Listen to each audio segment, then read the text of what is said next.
ассалому алайкум тамошобинони азиз. имрӯз пешкаши шумо мавзӯи дуюми фанни ҳуқуқи таъминоти иҷтимоӣ манзур карда мешавад. бояд таъкид намуд ки мавзӯи дуюми фанни ҳуқуқи таъминоти иҷтимоӣ мафҳум, мавзӯъ, усулҳо ва низоми ҳуқуқи таъминоти иҷтимоӣ аст ки аз 4 савол иборат мебошад. саволи аввал фарогири мафҳум ва мавзӯи ҳуқуқи таъминоти иҷтимоӣ, саволи дуюм усулҳои ҳуқуқи таъминоти иҷтимоӣ, саволи сеюм низоми ҳуқуқи таъминоти иҷтимоӣ ва саволи чорум сиёсати иҷтимоии ҷумҳурии Тоҷикистон ва ҳуқуқи таъминоти иҷтимоӣ аст. барои омӯзиши мавзӯи мазкур рӯйхати 6 адабиёт ки он фарогири муаллифони ватанӣ ва хориҷӣ аст пешниҳоди шумо мегардад. ин адабиёт имкон медиҳад ки мавзӯи баррасишаванда пурра дар асоси муқоиса ва таҳлилҳои олимони гуногун мавриди баррасӣ ва омӯзиш қарор дода шавад. бояд зикр намуд ки адабиётҳое дар ин ҷо ҷойгир карда шудаанд ки солҳои охир навишта шудаанд ва масъалаҳои дар мавзӯи мазкур баррасишавандаро дар бар мегиранд. акнун мегузарем ба ҷавоби мавзӯи саволи аввал. бояд зикр намуд ки ҳуқуқи таъминоти иҷтимоӣ ҳамчун соҳаи мустақили ҳуқуқ дар миёнаҳои солҳои 70-уми асри 20 ба вуҷуд омадааст. то ин вақт муносибатҳо оид ба таъминоти иҷтимоӣ дар доираи соҳаҳои алоҳидаи ҳуқуқ ба монанди ҳуқуқи маъмурӣ, ҳуқуқи гражданӣ, ҳуқуқи меҳнатӣ ва ҳуқуқи колхозӣ омӯхта мешуданд. дар давраи ташаккулёбӣ ва таъсисшавии иттиҳоди ҷумҳурии шӯравии социалистӣ ва дертар солҳои 30 таъминоти иҷтимоӣ қисми таркибии ҳуқуқи иҷтимоию фарҳангӣ дар доираи ҳуқуқи маъмурӣ дарс дода мешуд. дар солҳои 50 бошад, бо ба вуҷуд омадани қонунгузории нави нафақавӣ, таъминоти иҷтимоии кормандон ва хизматчиён бо меъёрҳои ҳуқуқи меҳнат танзим мешуд. таъминоти иҷтимоии колхозчиён бошад бо меъёрҳои ҳуқуқи колхозӣ. агар имрӯз мо ба таърихи худи соҳа, яъне таърихи ҳуқуқи таъминоти иҷтимоӣ назар афканем, он низ фарогири солҳои 1966 аст, чунки бори аввал мустақил будани ҳуқуқи таъминоти иҷтимоӣ дар симпозиуми байналмилалии Прага соли 1966 аз ҷониби олимони ҳуқуқшиноси Чехословакия Клоушек, Пинс, Томеш ва Вергайнер бардошта шуд. онҳо бори аввал мавзӯи махсус будани ҳуқуқи таъминоти иҷтимоиро, фарқ доштани он аз низоми муносибатҳои ҳуқуқи меҳнатиро дар ин симпозиум мавриди баррасӣ қарор доданд ва дар маҷмӯъ баъд аз итмоми симпозиуми мазкур олимон ба хулоса омаданд ки воқеан ҳуқуқи таъминоти иҷтимоӣ ин акнун зерсоҳаи ҳуқуқи меҳнатӣ не, балки соҳаи мустақили ҳуқуқ аст. дар замони шӯравӣ, яъне аз ҷониби олимони рус, ин пешниҳодҳо баъдтар қабул карда шуд ва яке аз тарафдорони ин пешниҳод дар иттиҳоди ҷумҳурии шӯравии социалистии олим Андреев мебошад. бояд таъкид намуд ки дар заминаи пешниҳоди Андреев олимони дигар ба монанди Каравеев ва Левшин ин андешаро дастгирӣ намуданд ва дар замони шӯравӣ асосгузори ҳуқуқи таъминоти иҷтимоии шӯравӣ олим Андреев эътироф карда мешавад, чунки ӯ бори аввал дар иттиҳоди ҷумҳурии шӯравии социалистӣ предмет ва усули ин соҳаи ҳуқуқро иброз намуд ва дар асарҳои худ мустақил будани ҳуқуқи таъминоти иҷтимоиро мавриди баррасӣ қарор дод ва баъдан бо дастгирӣ аз ин андешаи Андреев олимони дигар ба монанди Астрахан, Ачаркан, Азарова, Батигин, Гушин, Зайкин, Захаров, Иванова, Маргиев, Тарасова, Тучкова, Фогел, Шайхиддинов ва олимони дигар оид ба мустақил будани ҳуқуқи таъминоти иҷтимоӣ васоити таълимӣ ва китобҳои дарсии худро навиштанд. агар рӯ орем ба таърихи тоҷикистони соҳиби истиқлол бояд таъкид намуд ки дар кишвари мо ҳуқуқи таъминоти иҷтимоӣ аз соли 1981 то соли 2010 ҳамчун зерсоҳаи ҳуқуқи меҳнатӣ ба донишҷӯён дарс дода мешуд ва соли 2010 бо навишти китоби дарсии нав аз ҷониби Сангинов ва Шонасриддинов ин соҳа ҳамчун соҳаи мустақили ҳуқуқ ва фанни алоҳидаи таълимӣ берун аз доираи фанни ҳуқуқи меҳнатӣ ба олимон ва донишҷӯён муаррифӣ гардид ва имрӯз бояд таъкид намуд ки барои рушди илми ҳуқуқи таъминоти иҷтимоӣ дар ҷумҳурии Тоҷикистон саҳми олимон Бобо Калонов, Шонасриддинов, Худоёров, Муқимова, Бозоров, Маҳмадшоев, Сангинов, Кабутов ва дигар устодон хеле назаррас аст. аз ин рӯ бояд таъкид намуд ки ҳуқуқи таъминоти иҷтимоӣ гуфта айни ҳол дар ҷумҳурии Тоҷикистон соҳаи мустақили ҳуқуқро меноманд ки аз маҷмӯи меъёрҳои ҳуқуқӣ иборат буда муносибатҳои ҷамъиятӣ оид ба шаҳрвандони эҳтиёҷманд аз тарафи давлат расонидани ёрии моддӣ, хизматрасонии иҷтимоӣ, ҳамчунин муносибатҳои ба он алоқамандро танзим менамояд ва дар заминаи ин мафҳум мавзӯи ҳуқуқи таъминоти иҷтимоӣ ин соҳаи ҳуқуқ муайян карда мешавад. мавзӯи ҳуқуқи таъминоти иҷтимоӣ гуфта маҷмӯи муносибатҳои иҷтимоиро меноманд ки бо меъёрҳои ҳуқуқи таъминоти иҷтимоӣ онҳо танзим карда мешаванд. агар имрӯз мо ба таҳлили муносибатҳои ҷамъиятие ки ба доираи мавзӯи ҳуқуқи таъминоти иҷтимоӣ дохил мешаванд онҳоро метавонем ба се гурӯҳ ҷудо намоем. аввалан муносибатҳо оид ба таъминоти иҷтимоии шаҳрвандон дар шакли пулӣ ба монанди нафақа, кӯмакпулӣ, ҷубронпулӣ. масалан дар асоси қонуни ҷумҳурии Тоҷикистон аз 12 январи соли 2010 дар бораи нафақаи суғуртавӣ ва давлатӣ дар ҷумҳурии Тоҷикистон низоми ягонаи таъминоти нафақа иборат аз ду намуди нафақа аст, яъне нафақаи суғуртавӣ ва нафақаи давлатӣ. дар баробари ин ҳар ду намуди нафақа боз ба се зергурӯҳ ҷудо карда мешаванд ки онҳо нафақа аз рӯи сину сол, аз рӯи маъюбӣ, аз рӯи маҳрум шудан аз саробон мебошад. гурӯҳи дуюми муносибатҳо оид ба хизматрасониҳои гуногуни иҷтимоӣ аст. хизматрасонии иҷтимоии пиронсолон, маъюбон, кӯдакон, оилаҳои серфарзанд, гурезагон, муҳоҷирони иҷборӣ, хизматрасонии тиббӣ, имтиёзҳо ба категорияи алоҳидаи шаҳрвандон.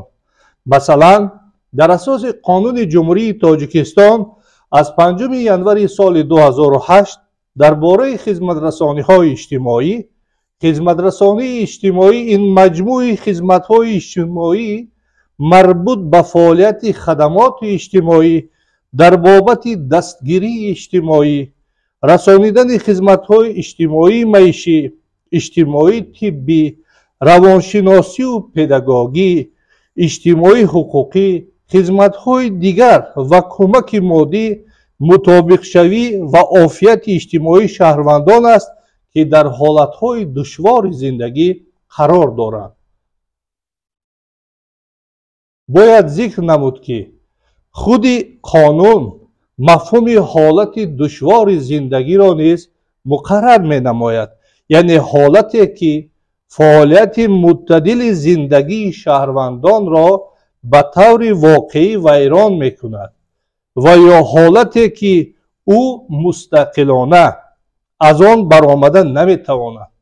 ба онҳо дохил мешаванд маъюбӣ, пиронсолӣ, беморӣ, оқибати садамаи истеҳсолӣ ва бемории касбӣ, аз даст додани саробон, танҳоӣ, ятимӣ, беназоратӣ, набудани ҷойи муайяни истиқомат, вобастагӣ бар давоми рӯҳӣ, оқибати зӯроварӣ ва ё ҳолатҳое ки ҳаётро зери хатар мегузоранд. гурӯҳи сеюми муносибатҳо бошад муносибатҳои расмиётӣ ва ё мурофиавӣ баҳри муқаррар намудани факти ҳуқуқӣ, инчунин ба амал баровардани ҳифзи ҳуқуқ аз ин ё он намуди ҳуқуқвайронкунӣ аст. масалан, дар асоси тартиби пардохти нафақа ба нафақагироне ки дар муассисаҳои давлатӣ статсионарӣ хизматрасонии иҷтимоӣ дар таъминоти пурраи давлат мебошанд, аз 23 августи соли 2016 ҳангоми ба расмиятдарории ҷойгиркунии нафақагир дар муассисаи хизматрасонии иҷтимоӣ маъмурияти он вазифадор аст, дар муҳлати на зиёдтар аз 5 рӯз дар ин хусус мақомоти ваколатдори давлатӣ дар соҳаи таъминоти нафақа дар маҳалли ҷойгиршавии муассисаи мазкурро расман огоҳ намояд. яъне аз таснифоти се гурӯҳи муносибатҳои ҷамъиятие ки ба мавзӯи ҳуқуқи таъминоти иҷтимоӣ дохил мешаванд маълум мегардад ки ядрои асосии ин муносибатҳоро ду гурӯҳи муносибатҳои ҷамъиятӣ, яъне муносибатҳои таъминоти иҷтимоӣ дар шакли пулӣ ва муносибатҳо оид ба хизматрасониҳо ташкил медиҳанд. муносибатҳои расмиётӣ ва мурофиавӣ бошанд, муносибатҳои аз онҳо ба вуҷуд оваранда мебошанд ва бидуни онҳо низ пешбурди фаъолияти таъминоти иҷтимоӣ ғайриимкон аст. дар баробари он ки имрӯз мавзӯи ҳуқуқи таъминоти иҷтимоӣ фарогири се гурӯҳи муносибатҳо мебошад, он аз дигар соҳаҳои ҳуқуқ бо назардошти хусусиятҳои муайян фарқ карда мешавад. якум, яке аз субъектони ин муносибатҳо давлат ва дигараш шаҳрвандон мебошанд. яъне дар ҳама муносибатҳои ҳуқуқи таъминоти иҷтимоӣ аз як тараф давлат ва аз тарафи дигар шаҳрвандони эҳтиёҷманд меистанд.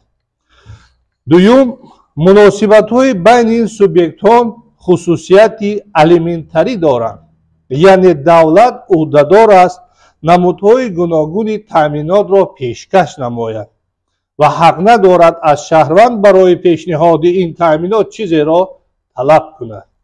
сеюм, тавассути ин муносибатҳо таъминот аз ҳисоби маблағҳои марказонидашудаи хусусияти иҷтимоӣ дошта ва як қисми маблағгузории давлатӣ сурат мегирад. тамошобинони азиз, мо саволи аввалро пурра ҷанбаст намудем.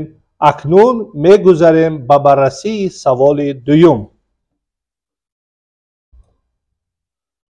саволи дуюми мо бевосита ба усулҳои ҳуқуқи таъминоти иҷтимоӣ дахл дорад. агар аз мафҳуми худи усулҳо баррасӣ намоем, усулҳои ҳуқуқи таъминоти иҷтимоӣ маҷмӯи тарзу воситаҳоеро меноманд ки тавассути онҳо давлат рафтори дахлдори иштирокчиёни муносибатҳои ҳуқуқии бахши таъминоти иҷтимоиро танзим ва таъмин менамояд. ва дар ҳуқуқи таъминоти иҷтимоӣ ба монанди аксарияти соҳаҳои ҳуқуқ ду усул мавриди истифода қарор дода мешавад ки яке усули диспозитивӣ ва дигаре усули императивӣ. усули диспозитивӣ дар ҳолате истифода мегардад ки ҳуқуқи интихобнамоӣ дар муносибатҳои ҳуқуқи таъминоти иҷтимоӣ ба шаҳрванд дода шудааст.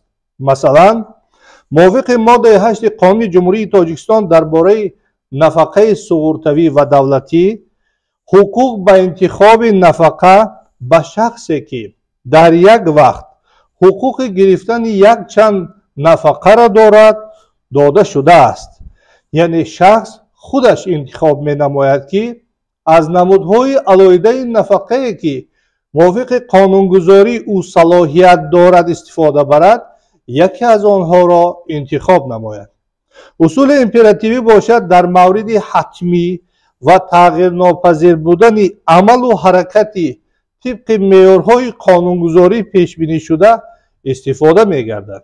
Масалан, тибқи қисми 2 моддаи 1 Қонуни Ҷумҳурии Тоҷикистон дар бораи суғуртаи давлатии иҷтимоӣ ҳатмӣ аст. яъне истифодаи усули императивӣ ба иштирокчиёни муносибатҳои бахши таъминоти иҷтимоӣ имконияти интихоби ин ё он амалро намедиҳад. акнун мегузарем ба баррасии саволи сеюми мавзӯи имрӯза. саволи сеюм низоми ҳуқуқи таъминоти иҷтимоӣ аст. агар имрӯз мавриди таҳлил қарор диҳем, ҳар як соҳаи ҳуқуқе ки дар Ҷумҳурии Тоҷикистон амал менамояд, дорои сохти таркибӣ аст ки онро низоми ҳамин соҳа меноманд. ва низоми ҳуқуқи таъминоти иҷтимоӣ маҷмӯи институт ва меъёрҳои ҳуқуқӣ ба ҳам алоқамандро меноманд ки мувофиқи хусусиятҳои хоси муносибатҳои танзимшавандаи бахши таъминоти иҷтимоӣ дар пайдарпайи муайян ҷойгир шудаанд. ва соҳаи ҳуқуқи таъминоти иҷтимоӣ аз 2 қисм, қисми умумӣ ва қисми махсус иборат мебошад. қисми умумӣ он меъёру муносибатҳоеро фаро мегирад ки ҳадаф ва вазифаҳои танзими ҳуқуқии муносибатҳои бахши таъминоти иҷтимоӣ, ҳуқуқҳои асосии инсон ва шаҳрванд дар бахши таъминоти иҷтимоиро дар бар мегирад. яъне он меъёрҳо ва муносибатҳое ки барои кулли соҳаи ҳуқуқи таъминоти иҷтимоӣ зарур ҳастанд, дар қисми умумӣ мавриди омӯзиш ва таҳлил қарор дода мешаванд. қисми махсус бошад, он меъёрҳоеро фаро мегирад ки махсусиятҳои институтҳои алоҳидаи ҳуқуқи таъминоти иҷтимоиро дар худ ҷойгир намуданд. ба монанди ин институтҳо, яъне он унсурҳо ва мавзӯъҳое ки дар қисми махсус ҷойгиранд, мавзӯъҳои собиқаи корӣ, нафақаи суғуртавӣ вобаста ба сину сол, нафақаи суғуртавӣ бо сабаби маъюбӣ, нафақаи суғуртавӣ ҳангоми маҳрум шудан аз саробон, нафақаи иҷтимоӣ аз рӯи сину сол, нафақаи иҷтимоӣ аз рӯи маъюбӣ, нафақаи иҷтимоӣ аз рӯи маҳрум шудан аз саробон, ҳисоб ва пардохти нафақа, кӯмакпулӣ ҳангоми бекорӣ, таваллуди фарзанд, барои оилаҳои серфарзанд, ҳангоми корношоямии муваққатӣ, суғуртаи ҳатмии тиббӣ, намудҳои алоҳидаи кӯмак, хизматрасонии иҷтимоӣ, танзими байналмилалии таъминоти иҷтимоӣ бахшида шудаанд. яъне қисми махсус фарогири мавзӯъ ва институтҳое мебошанд ки онҳо махсусиятҳои институт ва муносибатҳои алоҳидаи ҳуқуқи таъминоти иҷтимоиро дар бар мегиранд. акнун тамошобинони азиз, ба баррасии саволи 4-уми мавзӯи имрӯза мегузарем. саволи 4-уми мавзӯи имрӯза ба сиёсати иҷтимоии Ҷумҳурии Тоҷикистон ва ҳуқуқи таъминоти иҷтимоӣ бахшида шудааст. ба истиқлолияти давлатии Ҷумҳурии Тоҷикистон соҳиб гардидани халқи кишвар тағйироти амиқ дар соҳаҳои иҷтимоию иқтисодии кишвар ба вуҷуд омад ва пайваста онҳо таъсири худро ба сатҳи некуаҳолии мамлакат расониданд. дар раванди дигаргунисозиҳо бояд зикр намуд ки пешрафти иқтисодиёт ва иҷтимоиёт унсурҳои таркибии сиёсати давлатиро ташкил доданд ва барои пешбурди сиёсати иҷтимоӣ кӯшишҳои зиёде ба харҷ дода шуд. аз ҷумла бо қабул шудани конститутсияи ҷумҳурии тоҷикистон соли 1994 муқаррароти муайян дар моддаи 1 ва 39 конститутсияи кишвар ҷойгир карда шуд, ки онҳо ифодакунандаи сиёсати иҷтимоии ҷумҳурии тоҷикистон мебошанд. аз ҷумла дар моддаи 1 конститутсияи кишвар зикр шуд, ки тоҷикистон ҳамчун давлати иҷтимоӣ барои ҳар як инсон шароити зиндагии арзанда ва инкишофи озоданаро фароҳам меорад. дар баробар ин дар моддаи 39 конститутсияи ҷумҳурии тоҷикистон ҳуқуқ ба таъминоти иҷтимоӣ зикр шуд ва дар он ҷо муқаррар карда шуд, ки ҳар шахс дар пиронсолӣ, ҳангоми беморӣ, маъюбӣ, гум кардани қобилияти кор, маҳрум шудан аз сарпараст ва мавридҳои дигаре, ки қонун муайян кардааст, кафолати таъминоти иҷтимоӣ дорад. аз ин рӯ имрӯз дар ҷумҳурии тоҷикистон сиёсати иҷтимоии давлат барои таъминоти иҷтимоии шаҳрвандон пурра ва мукаммал татбиқ шуда истодааст. худи мафҳуми сиёсати иҷтимоии давлат ин маҷмӯи ҳадаф ва вазифаҳои рушди соҳаи иҷтимоӣ аст, ки барои сатҳи некуаҳволии мардум қонеъ намудани талаботи моддӣ, иҷтимоӣ ва зеҳнии онҳо равона гардидааст. сиёсати иҷтимоии ҷумҳурии тоҷикистон бояд бо низоми меъёрҳои давлатии ҳадди аққали иҷтимоӣ асос ёбад ва таҳияи он дар ду самти асосӣ ба мақсад мувофиқ аст. аввалан, асоснок намудани меъёрҳое, ки соҳаи даромадҳои пулии шаҳрвандонро танзим менамоянд ва аз ҳадди аққали неъматҳо ва хизматрасонии пулакӣ бархурдор будани ҳар як шаҳрванди ҷумҳурии тоҷикистон. дуюм, фарогирии соҳаи пешниҳоди ҳадди аққали кӯмакҳои ройгон ба ҳамаи шаҳрвандони ҷумҳурии тоҷикистон. аз таҳлилҳо бармеояд, ки сиёсати давлатии иҷтимоии ҷумҳурии тоҷикистон фарогири як қатор масъалаҳо мебошад. аз ҷумла сиёсати оилавӣ ва демографии иҷтимоии ҷумҳурии тоҷикистон, сиёсати танзими бозори меҳнат, шуғл ва ҳифзи иҷтимоии бекорон, ташкили низоми бисёрдараҷаи нафақа, такмили низоми суғуртаи иҷтимоии давлатӣ, сиёсати давлатии имтиёзҳои иҷтимоӣ, сиёсати давлатии таъмини иттилооти низоми ҳифзи иҷтимоӣ. дар ҷумҳурии тоҷикистон барои пешбурди бахшҳои зерин як қатор стратегияу консепсияҳое қабул шудаанд, ки барои пешбурди сиёсати иҷтимоии давлат, барои идора намудани мақомоти давлатӣ ва ба анҷом расонидани ҳуқуқҳои кафолатдодашудаи давлат онҳо мусоидат менамоянд. яке аз масъалаҳое, ки дар сиёсати иҷтимоии давлат имрӯз мавриди баррасӣ қарор дода мешавад, бевосита ҳадди аққали зиндагӣ аст ва мувофиқи қонунгузории кишвар дар ҷумҳурии тоҷикистон ҳадди аққали зиндагӣ бо назардошти сабади истеъмолӣ муайян карда мешавад ва ин сабади истеъмолӣ аз рӯи се гурӯҳи асосӣ таснифбандӣ шудааст, яъне кӯдакон, аҳолии қобили кор ва нафақахӯрон. дар баробар ин сабади истеъмолӣ муайянкунандаи ҳолати зиндагии иҷтимоии ҳар як сокини кишвар мебошад, чунки ҳадди аққали зиндагӣ дар миқёси ҷумҳурӣ бо мақсадҳои муайян амалӣ карда мешавад.